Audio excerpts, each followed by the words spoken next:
In this video, we will demonstrate how you can make settings on the router.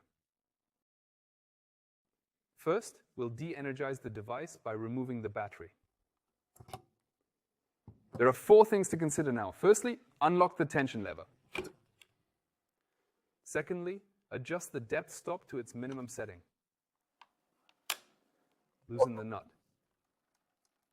And push the pointer all the way up. Now press the depth setting so that the depth stop comes to rest on the end stop. While holding the depth setting, carefully lower the unit until the router bit rests on the workpiece. Then lock the clamping lever. Tighten the nut and the pointer all the way down to the 0 position. Unlock the lever again. And the device is now set to a milling depth of 0 millimeters. Should we need to change the router bit, we must of course repeat the entire procedure to achieve 0 millimeters again. To set a specific routing depth, we proceed in the following manner.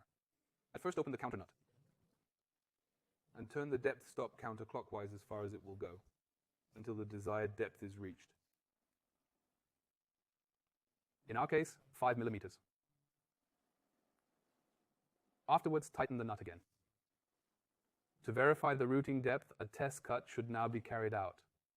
Should we not be entirely satisfied with the routing depth, the freely rotatable scale on the depth stop assists us with fine-tuning. To do this, we rotate the scale so that we can clearly see the 0. Let's assume we now want 0.5 millimeters more routing depth. To achieve this, we first open the counter nut and turn the depth stop counterclockwise until the 0 is aligned with the 0 mark. Then we tighten the counter nut again. We have now set a routing depth of 5.5 millimeters.